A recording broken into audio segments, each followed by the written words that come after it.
the Karjan.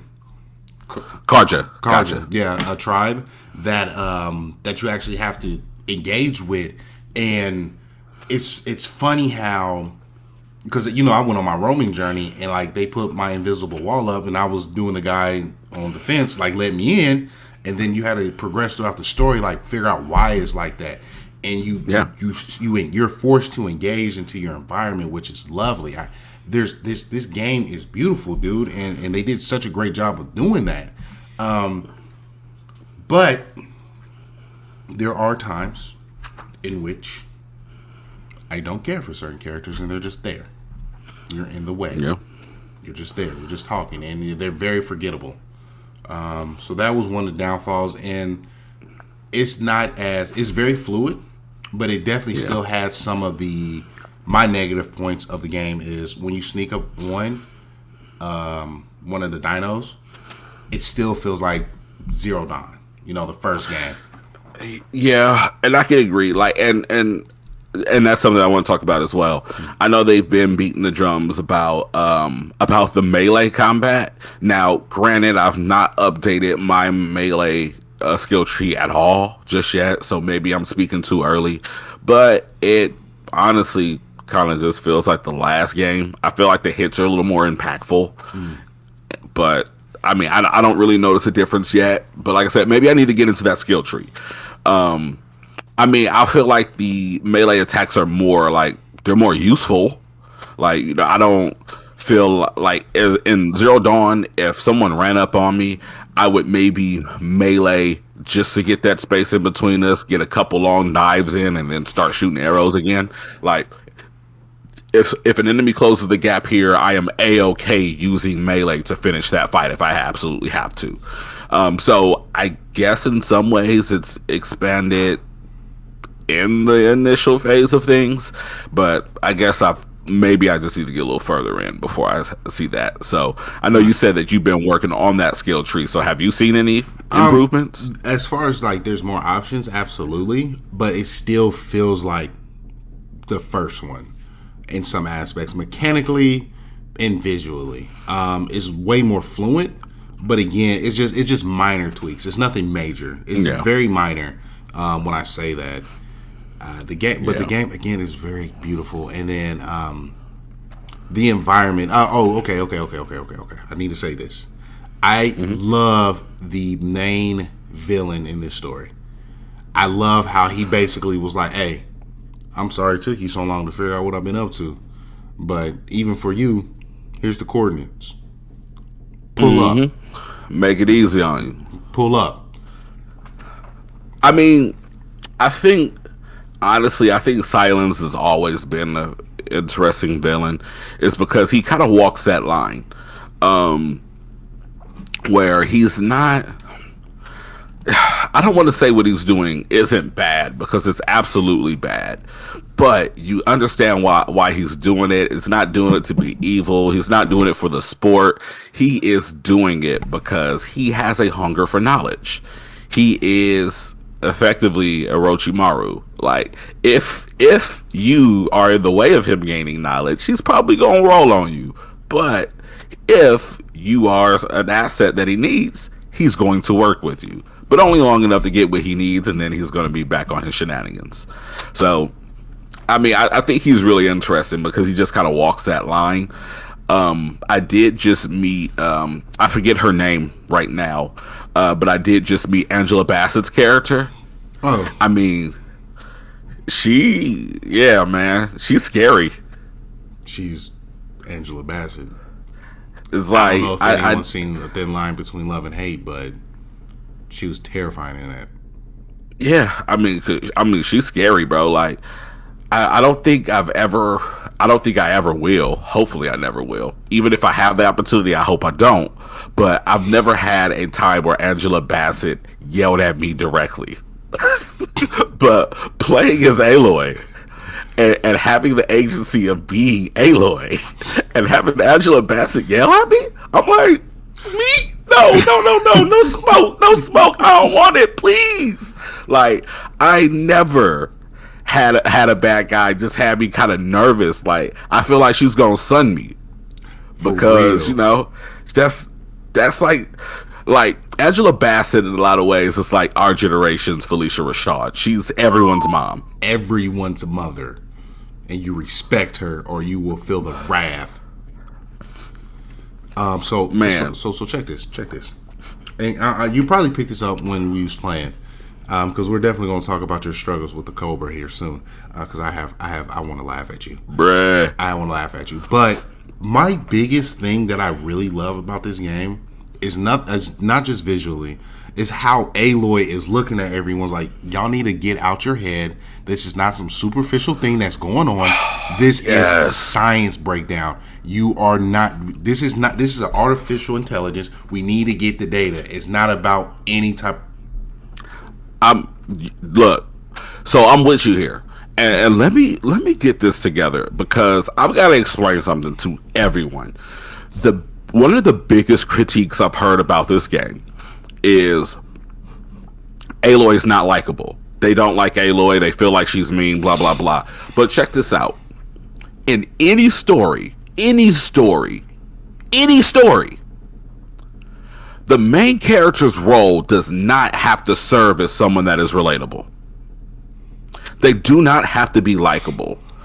And I encourage the fact and appreciate the fact that Guerrilla Games put us in the shoes of someone who not everyone's going to be related to. You know, they're not going to find it relatable in some sources. But being a guy who moved across the country, who does not see his family often, who is a bit of a loner, though I do have some wonderful friends, and shout out to all of my wonderful friends. I am a loner, and I like to be alone. And when people are like, hey, let me help you, I'm like, nah, leave me alone. I don't want your help. Like, I relate to Aloy because I get it. Like, leave me alone. I'm going to go do stuff now. You may be around for it, but after I do that, yes, throw a party in my name, I might peek my head in, and then I'm sliding out. But, you know, just because you do not like a character, just because a character is not likable should not make it a contingent point for a game. I do feel like if this is someone that is a completely despicable person, maybe that can be a different situation, and maybe you have to look through the right lens. Maybe this is a game where you're supposed to be a villain or whatever, so on and so forth. But I appreciate the fact that this is not a cookie cutter, like, I'm just going to give the player the agency by making the character a blank slate. She's not a blank slate. She is a person with her own motivations, her own feelings, and sometimes you don't agree with her. Perfect example, I think at this point, granted, again, I'm only about 4 hours in, but at this point, I feel that Varl is probably my favorite character in the game. And because I think that he kind of brings out something in Aloy that Aloy needs, and Varl is kind of like a kind of like a soft soul, but also a fierce warrior. Versus you have Aaron, who's just kind of the big brute goofy guy who's a little annoying, but you let him hang out with you anyway.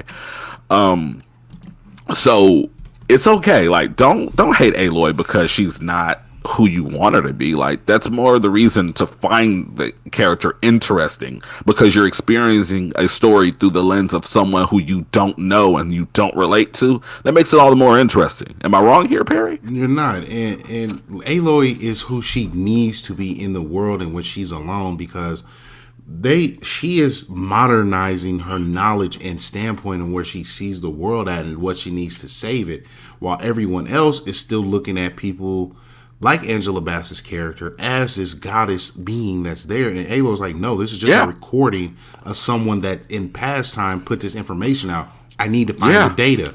You guys are looking for this false goddess, where I'm trying to look for the data to save this world. And I love that aspect, because the further along you go into the story, the more you're going to be like, man, we're set back. And then she's like, I can't be the only one divulged in this knowledge. And that's why, though Isaac is the villain in a sense, he's the only guy that you can relate to in a way, because he's a man that wants knowledge. He just wants to know the core aspect. Aloy, you want to know the knowledge so you can also stop it. You want to figure out why everything is the way it is, which you do, but you're like, I need to stop it. I need to get this data and get things on moving and moving forward. So it's just, it's a beautiful thing to see. I love it. I love the way the story's going. And you're definitely going to have to do side missions to get to know the world as a whole more in depth for that. And that's why, for my score, where I'm at now, mid 80s. Absolutely. 85, 86. Mid 80s, yeah. Mid 80s. That's fair. So something I do want to bring in is, because you said the side missions, and I've done a couple. I'm getting some Witcher 3 vibes. Like, from like the way that a lot of these missions, the interactions and discussions are set up, in the way that they are like very built around narratives of the characters that you're doing the side missions for. Like, even though, just as in The Witcher 3, a lot of those side missions feel like they're their own stories, even though they are pretty much dressed up fetch quests or dressed up go kill these monsters kind of quests. But I just appreciate the fact that they kind of build a narrative around them. And like, for me, that was what I loved about The Witcher, though. Like, still The Witcher 3, I cannot stand the combat.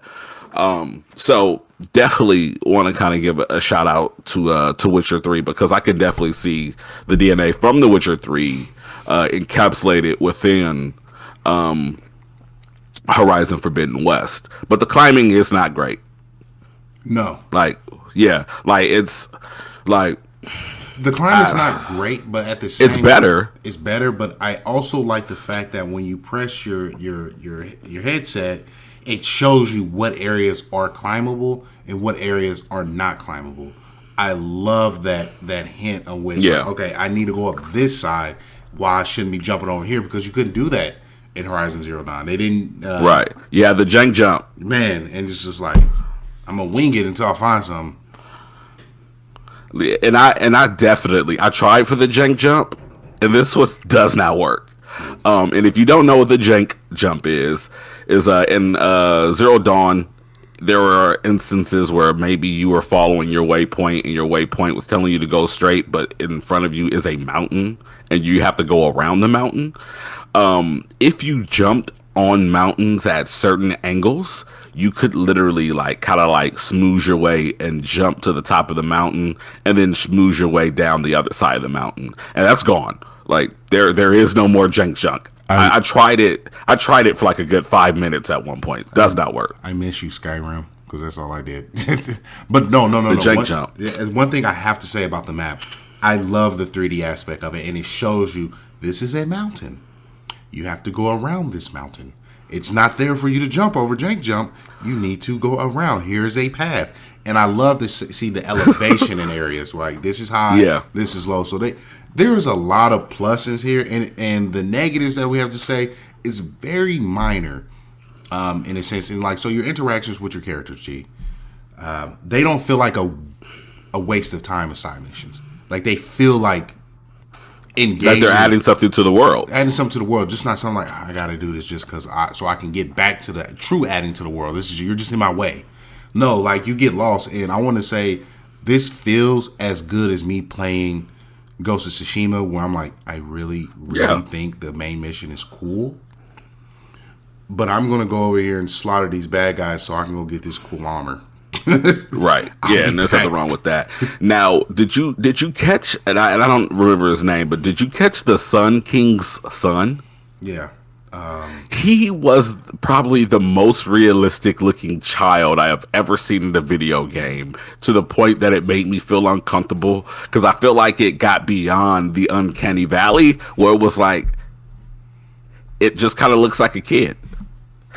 Did you get those feelings at all? Did you see him? He was a true kid. He was a real kid. That was a child. He was like, this is not.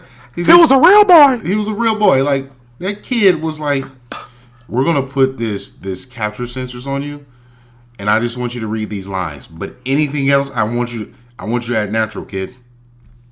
It was so weird, but impressive at the same time. Absolutely.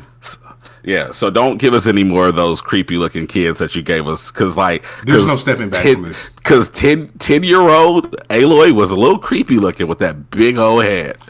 Ooh, Well, almost dropped a swear word. Greg,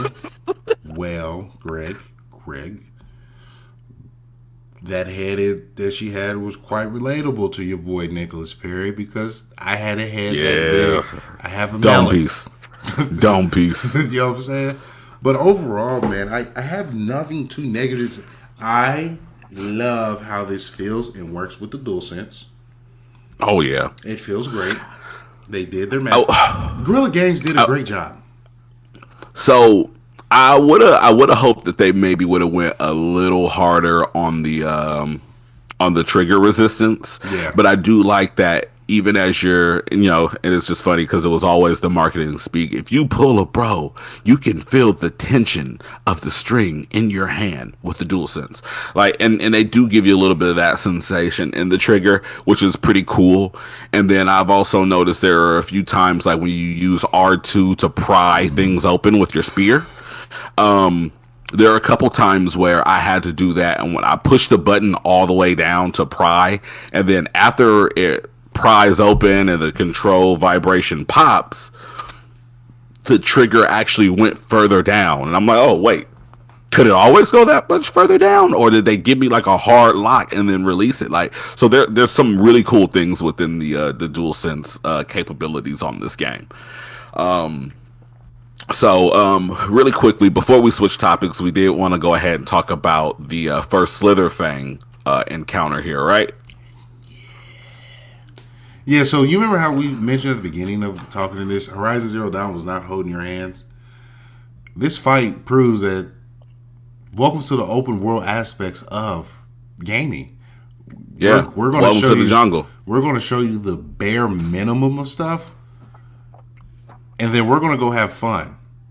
So this fight for me, because I didn't have too many that much difficulty, just because I play Zero Dawn and I went into the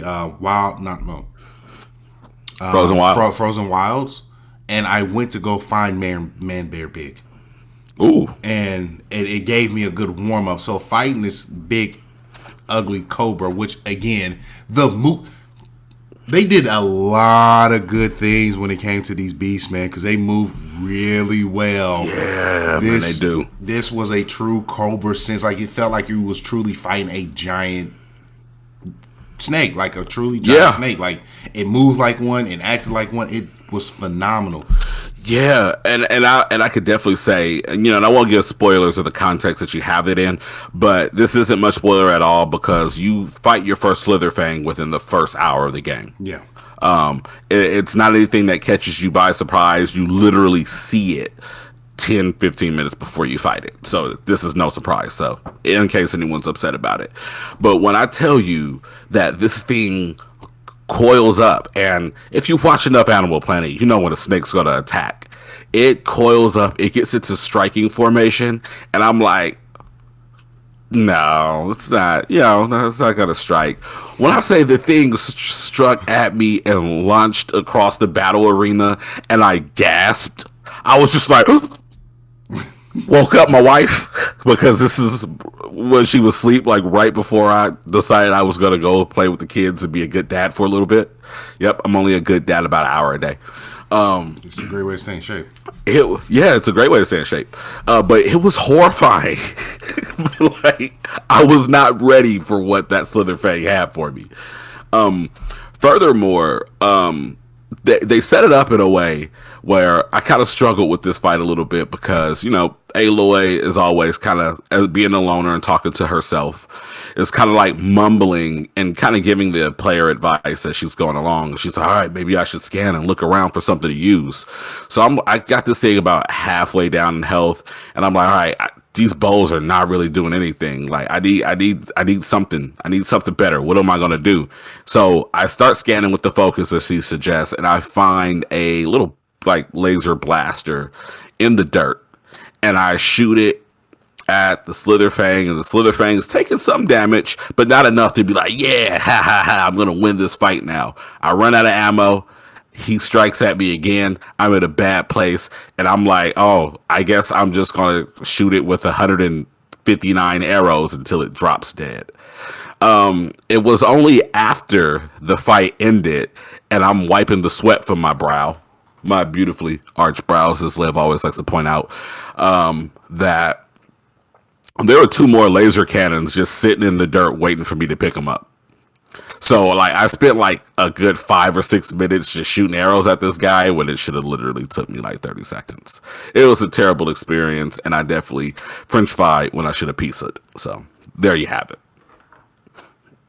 And then for me, it wasn't that difficult because I knew big shiny glowing parts of body, hit that with arrow. Hit that with absolutely. Arrow, and then destroy. And then like when he broke free from the pillar, my immediate focus was hit the tail. Don't care about nothing else. Hit the tail. But that was a major, beautiful part of this how the game. Like, oh, this is where we're gonna go with this. Bet. Let's do it. Definitely. So it was great building that and going into that battle. It was very fun. I loved it. Yeah. And my favorite feature of this entire game is having the storage component. Oh yes.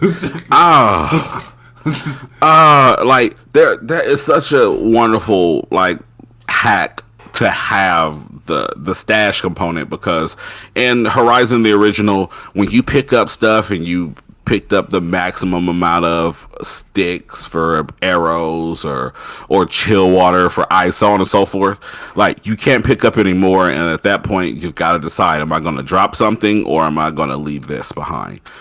This game has implemented a stash system, so if you are carrying the max of a particular item, it just sends it to your stash.